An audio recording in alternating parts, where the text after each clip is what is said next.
Baik, Bismillahirrahmanirrahim. Assalamualaikum warahmatullahi wabarakatuh. Pada video kali ini, kita akan belajar untuk mencari akar dari persamaan yang non-linear dengan metode bisection. Video ini diperuntukkan untuk mata kuliah Matematika Terapan untuk semester 2 Teknik Kimia Mineral Politeknik ATI Makassar. Jadi tujuan dari video ini adalah untuk memberikan pemahaman tentang konsep dasar untuk mencari akar ya, dari persamaan nonlinear. Kemudian untuk mempelajari atau menguasai algoritma bagaimana caranya kita menggunakan metode ini untuk mencari akar dan mengaplikasikannya khususnya untuk permasalahan di teknik kimia. Nah, pertama-tama kita harus kenal apa sih itu persamaan nonlinear. Jadi dari namanya saja itu sudah ketahuan ya bahwa persamaannya ini kalau kita plot grafik antara X, sumbu X dan Y, grafiknya itu tidak lurus atau tidak linear ya. Bisa melengkung ke bawah, melengkung ke atas, dan lain sebagainya.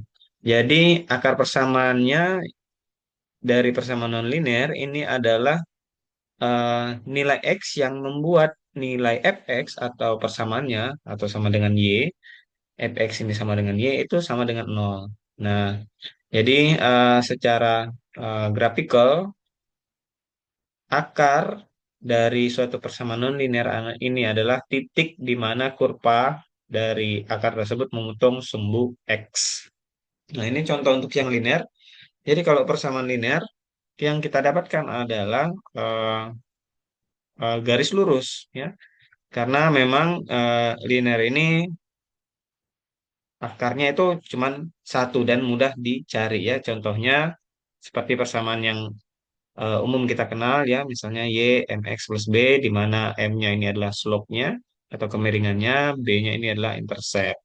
Nah, bedanya dengan yang non-linear, jadi non-linear ini kalau kita plot antara X dan Y, persamaan yang kita dapat itu tidak merupakan persamaan yang menunjukkan garis lurus. Nah, biasanya berupa kurva yang polinomial, eksponen, kemudian logaritma, dan lain sebagainya. Nah, biasanya eh, tidak hanya memiliki satu, bisa akarnya itu banyak atau akarnya itu tidak bisa ditemukan. Ya.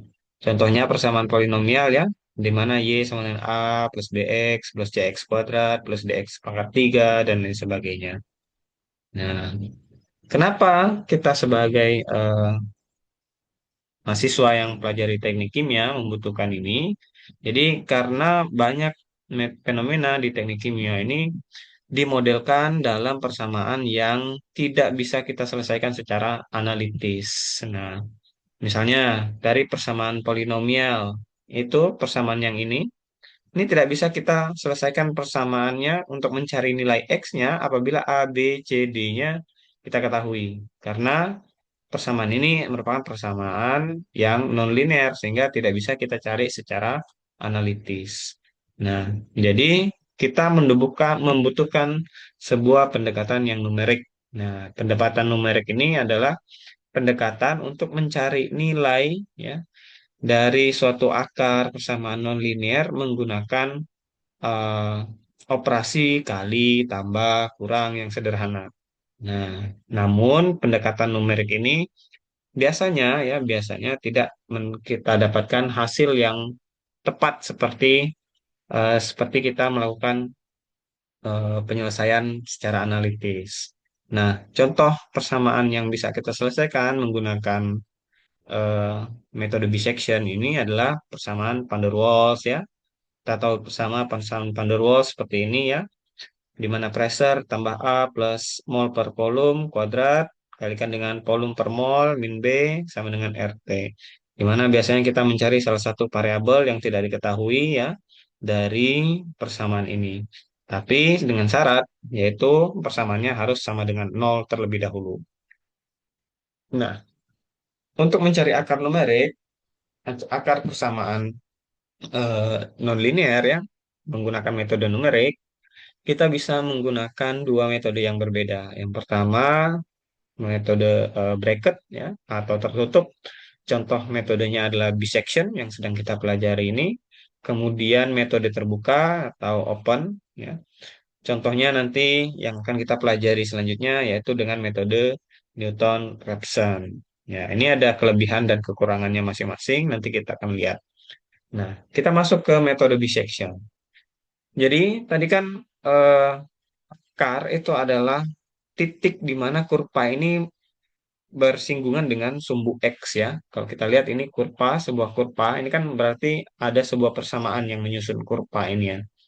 Nah, titik akar itu adalah titik di mana sumbu X-nya ini dilewati oleh kurva tersebut. Nah, jadi kalau kita menggunakan metode bisection ini sama halnya seperti kita eh, apa mencari sebuah kata di dalam kamus misalnya.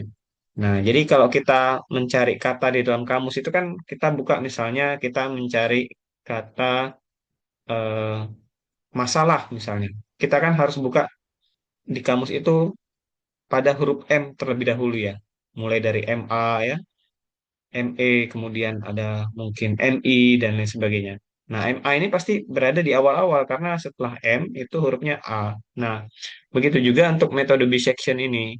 Kita harus menentukan tebakan satu dan tebakan dua dulu untuk mengurung letak di mana akar yang sesungguhnya ini. Jadi kita harus menebak ya tebakan satu dan tebakan dua supaya kita tahu oh ternyata akarnya ini memang berada pada di antara dari tebakan satu dan tebakan dua tersebut. Nah, kemudian syaratnya persamaan yang menggunakan nilai tebakan awal yang sebelah kiri tadi dan nilai tebakan nilai persamaan yang kita pakaikan nilai tebakan kanan itu kalau kita kalikan hasil dari persamaan ini harus bersifat negatif atau lebih kecil dari nol. Nah, jika jika hasil kalinya negatif, maka akarnya itu berada pada tengah-tengahnya atau dikurung. Nah, ini tebakan awal, tebakan kiri, tebakan kanan, tebakan dua. Kalau tebakan hasil eh, kali persamaan dari tebakan satu dan tebakan dua ini bernilai negatif, maka artinya bahwa akar tersebut berada di antaranya. Itu. Kemudian eh, jika hasil kalinya positif, berarti akarnya di luar. Ya, itu. Sehingga kita harus menebak ya, nebak nilai dari eh, bracket atau batas kiri batas kanan yang baru. Nah, langkahnya atau algoritma untuk menggunakan bisection ini pertama kita harus menentukan interval ya seperti tadi tebakan dua nilai tebakan atas dan bawah atau kiri dan kanan ya. Kemudian masukkan batas atas dan batas bawah tersebut ke dalam persamaan sehingga dari persamaan batas atas, persamaan batas bawah, kalau kita kalikan dia harus nilainya lebih kecil dari nol. Kemudian barulah kita mengestimasi akar yang baru. Nah, mempersempit tadi pencarian akar ya. Nah, jadi yang langkah yang kedua ini adalah mempersempit cara kita untuk menentukan akarnya. Sehingga kita dapatkan nilai C, yaitu dengan cara C sama dengan A plus B bagi dua, di mana A-nya ini tadi batas bawah, B-nya batas atas. Nah, C. Kemudian, jika nilai FA kalikan FC ini lebih kecil dari nol, maka nilai nilai akarnya itu berarti kita sudah tahu bahwa nilai akarnya ini akan berada pada batas bawah dan batas C. Batas C ini adalah batas yang baru. Jika lebih besar dari nol, maka akarnya ini berada antara C dan B. Dan jika sama dengan nol, nilai hasil kali dari FA dan FC-nya, maka C-nya ini adalah akarnya itu sendiri. Atau sudah pasti itu nilai akarnya. Contoh, kita punya persamaan polinomial seperti ini. X pangkat 3 min 5X plus 1 sama dengan nol. Nah, kita akan tebak nilai akarnya ini batas bawahnya nol, batas atasnya satu, ya. A-nya sama dengan nol, B-nya sama dengan satu. Maka persamaan ini, kalau kita ganti nilai X-nya dengan batas bawah, maka ya ini A sama dengan nol. maka F0 ini sama dengan X-nya kita ganti dengan 0. 0,3 min 5 kali 0 plus 1 jadi 1. Kita tahu bahwa nilai 1 ini adalah nilai positif. Dan batas bawahnya kita berarti persamaan ini X-nya sekarang diganti dengan batas bawah atau B sama dengan 1. B sama dengan 1 ya. Jadi F1 sama dengan 1 pangkat 3, 5 kali 1, min 5 kali 1 plus 1 ya. Ini kan 1 dikurangi 5 plus 1 menjadi min 5 plus 2 atau minus 3 hasilnya. Jadi nilainya negatif. Nah, bahwa kita tahu sekarang FA kalau dikalikan dengan FB positif dikalikan dengan negatif maka nilainya pasti negatif. Nah, ini syarat pertama sudah terpenuhi.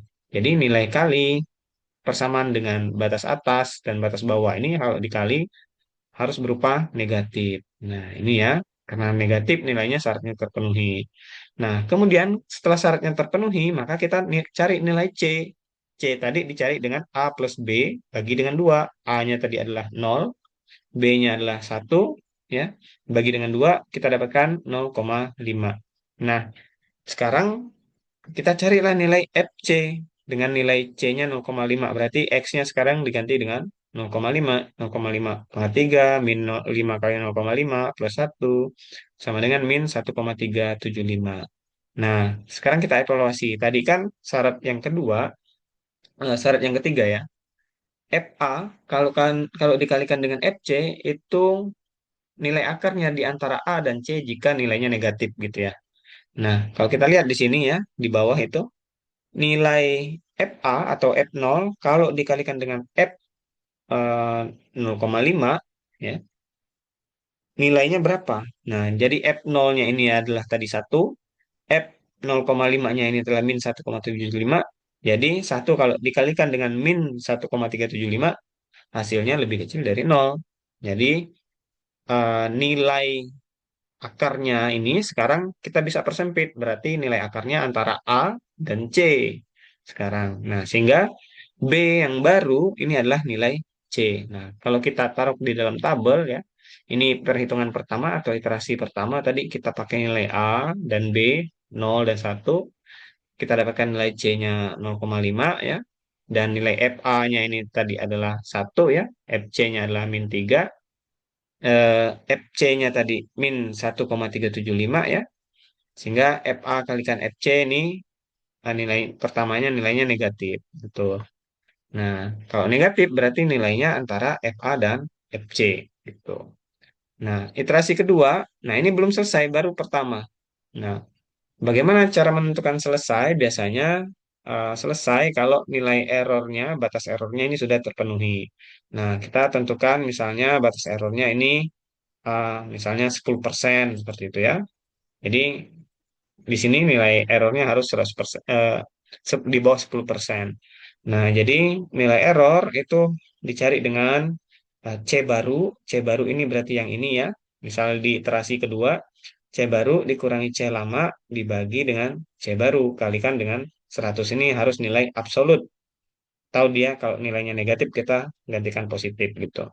Kalikan 100, jika nilainya lebih kurang dari 10 maka kita bisa berhenti mencari. Gitu. Kemudian kalau kita lihat iterasi kedua, di sini eh, tadi kan A-nya tetap ya. Sekarang B-nya berubah. B-nya ini mengadopsi nilai C yang lama tadi. Karena nilai FA kalikan FC tadi nilainya adalah minus. Berarti akarnya antara A dan C sekarang. A dan C itu kan A 0, C 0,5. Berarti nilai akarnya 0 antara 0 dan 0,5. Bukan antara 0 dan 1 lagi. Jadi AB yang baru ini adalah 0, B-nya adalah 0,5. Sehingga kalau kita cari nilai FA-nya tadi 1, FC yang baru menggunakan 0,5 ini, eh, sorry, C yang baru, ya, C yang baru ini kita dapatkan dari mana? Nah, C yang baru ini kita dapatkan menggunakan persamaan ini tadi. C sama dengan A plus B bagi dengan 2. A plus B ini kan 0 plus 0,5 itu sama dengan 0,5 ya. Bagi 2 jadi 0,25. Nah, sehingga FC berarti persamaan ini X-nya diganti dengan 0,25. Nilai FC-nya min 0,234. Nah, kalau kita kalikan lagi FA kalikan FC, nilainya masih negatif. Berarti nilainya berada di antara 0 dan min 0,2, 0 dan 0,5 gitu. Nah, kemudian terus begitu seterusnya. Di sini kalau kita lihat iterasi ketiga, A-nya masih sama 0, B-nya sekarang memakai akar C yang baru ya, C yang lama 0,25, sedangkan C yang baru di sini adalah A plus B bagi 2, 0 plus 0,25 bagi 2 jadi 0,125. Hingga kita tahu tadi nilai FA-nya ini adalah 1, FC yang baru ini kalau kita pakaikan dia 0,125, nilainya 0,377. Artinya nilainya positif. Kalau kita kalikan FA kalikan FC-nya ini positif. Nah, gimana kalau positif sekarang? Berarti kalau positif nilai akarnya bukan antara A dan C. A dan C bukan A dan C. Bukan antara 0 sampai 1, 0,125. Berarti nilai akarnya antara B dan C. 0,25 dan 0,125 begitu. Jadi kalau akarnya antara B dan C sekarang atau nilainya positif, maka C yang lama ini akan berpindahlah sekarang dia menjadi batas bawah. Ya, batas bawah. Jadi kalau kita eh, bisa imajinasikan, tadi kan kita mencari sebuah nilai akar ya. Ini tebakan awal di iterasi pertama A dan B. Ini misalnya eh, C-nya di sini, berarti ini kan titiknya ya, titik yang ingin kita tahu. Nah, pertama di iterasi pertama tadi nilainya FA kalikan FC, ini C yang pertama, itu nilainya negatif, berarti dia masih di antara A dan C. Kemudian kita cari C yang kedua. Ini titik C yang kedua, nilainya juga masih negatif, artinya nilainya masih di antara A dan C, tapi di iterasi ketiga nilainya positif. Nah, artinya eh, C yang ketiga di sini. Nah, artinya positif itu tidak ada nilai atau akar yang ada berada di antara A dan C yang ketiga. Ini tidak ada. Nah, yang ada adalah antara C yang ketiga dengan C yang kedua atau nilai B. Ya, jadi sekarang nilai akarnya antara C yang ketiga dan nilai B-nya. Nah, itu. Jadi kalau kita lihat sini, nilainya sekarang eh, kalau kita gantikan nilainya dengan 0,125, nilai A-nya dan B-nya kita pakai tetap 0,25, maka nilainya 0,1825 atau nilai C-nya ya. Ingat nilai C tadi adalah A plus B bagi 2. Nilai FA-nya berarti nilai dari persamaan ini kalau X-nya diganti dengan 0,125. Nah, kalau kita kalikan ini, ya ternyata masih positif. Oh, ternyata bukan antara A dan C. Kalau dia positif berarti nilainya antara 0,25 dan 0,1875. Oleh karena itu, sekarang 0,1875 akan kita pakai untuk menggantikan A. Karena nilai A yang lama ini akarnya bukan di antara 0,125 dan 0,1875. Jadi nilainya sekarang, nilai akar yang baru seharusnya itu nilainya antara 0,18 sampai 0,25. Nah, oleh karena itulah batas A dan B yang baru adalah 0,18 sampai 0,25. Nah, ini kalau kita cari nilai akarnya 0,21 C-nya ya. Kemudian begitu seterusnya kita kalikan cari FA dan FC-nya. Jika dia negatif berarti antara A dan C. Maka B-nya yang harus diganti ya. Sehingga kita dapatkan nilai error ini sudah di bawah 7,6.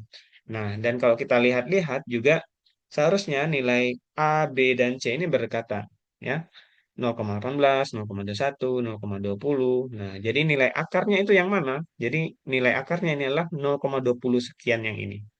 Nah, kalau kita teruskan ke bawah, maka nilainya A, B, C ini akan hampir sama. Nah, sehingga nilai 0,23125 ini sudah memenuhi. Kalau kita masukkan nilai 0,23125 ke dalam persamaan ini, pasti persamaannya hasilnya mendekati dengan 0. Nah, karena persamaannya ini tadi maunya hasil dari ini sama dengan nol gitu. Tetapi karena kita pakai metode numerik, maka hasilnya pasti uh, hampir mendekati gitu ya, sesuai dengan nilai errornya. Semakin kecil nilai errornya, maka semakin bagus juga nilai akarnya. Tuh, contoh yang kedua, misalnya kita ingin mencari nilai uh, volume dari persamaan ini, ya, persamaan van der Waals. Kita ketahui bahwa suhunya 350 Kelvin, tekanannya 40 atm, nilai A-nya 8,7 sekian, B-nya 0,08 sekian, R atau tepan gas ideal ini 8,314 atau 0,0821 liter atm per mol K, maka kita disuruh mencari nilai V-nya. Nah, kalau kita susun-susun persamaan ini, walaupun sudah diketahui semua nilainya kecuali nilai volume, maka kita tidak bisa menemukan eh, solusi dari analitis. Ya, misalnya kena solusi analitis itu adalah nilai RT-nya kita buat ke kanan gitu ya. Nilai P-nya kita bisa ke kanan, sehingga di persamaannya ini kita hanya dapatkan P sama dengan sekian-sekian gitu. Nah, dari persamaan ini kita tidak bisa melakukan itu karena persamaannya non-linear, sehingga kita bisa memakai metode bisection tadi untuk mencari nilai akarnya. Ya, jadi batas bawahnya kita tentukan dulu. Batas bawah dari volumenya itu misalnya 10 sampai 100 liter. Nah, F10 berarti FA ini ya. FA sama dengan berarti nilainya, nilai P-nya ini dimasukkan, A-nya dimasukkan, B-nya dimasukkan, RT-nya dimasukkan. Sehingga nilai volume dari batas bawahnya ini juga dimasukkan 10 ya. Kalau kita masukkan nilai FA-nya 5,6. Kalau kita masukkan batas atasnya 100, berarti nilai FB atau F100-nya yang kita dapatkan adalah min 25. Jadi dari persamaan awal ini, FA dikalikan FB, kalau kita kalikan nilainya adalah min 142. Ini syaratnya sudah terpenuhi. Nah, sehingga kita bisa mencari nilai C atau nilai akar yang baru, yaitu A plus B bagi 2. Nah, akhirnya adalah 55, sehingga nilai FC-nya, kalau persamaan ini eh, nilai 10-nya ini kita ganti dengan 55, maka kita dapatkan negatif. Nah, kalau tadi FA, ini kan FA ya, batas bawah, dikalikan dengan FC, nilainya negatif, maka akarnya berada antara A dan C. A-nya tadi adalah 10, C-nya adalah 55. Nah, jadi akarnya berada di antara itu. Sehingga kalau kita cari ya menggunakan Excel sama seperti tadi, nilai A, B, C-nya ini hingga nilai errornya misalnya di bawah 5%, kita dapatkan nilai A, B, C-nya hampir sama 11, 12,15, 11,57. Jadi nilai akarnya yang memenuhi itu adalah 11,57. Nah, itu sehingga kalau kita cek misalnya menggunakan MATLAB ya, kita akan belajar di komputasi proses nilai volume yang eh, hampir ya hampir tepat lah, yaitu 11,9755. Tidak berbeda jauh dengan 11,57 itu. Jadi ada kekurangan dan kelebihan dari metode ini, yaitu cara menghitungnya itu memang panjang atau lambat ya, memerlukan jumlah iterasi yang banyak dibandingkan dengan metode yang lain, misalnya Newton-Raphson. Nah, membutuhkan tebakan awal yang bisa mengurung nilai akar yang baru, mengurung nilai C-nya tadi itu. Nah, bisa juga nanti bahkan kita tidak mendapatkan akarnya atau kita bisa mendapatkan akar ganda kalau kita tidak hati-hati dalam melakukan iterasi. Nah, itu kemudian untuk latihan silahkan dikerjakan 5 soal ini, intervalnya sudah diberikan, jadi tidak terlalu jauh nanti menebak. Ya, silahkan dicari, bisa menggunakan Excel, nanti dikumpulkan di Edelink, dan juga silahkan mengerjakan PR, nanti eh, tugasnya adalah mencari nilai X dari persamaan fx ini, untuk nilai persen errornya harus di bawah 1%. Itu. Jadi itu untuk eh, video kali ini, semoga bermanfaat. Saya kiri, Assalamualaikum warahmatullahi wabarakatuh.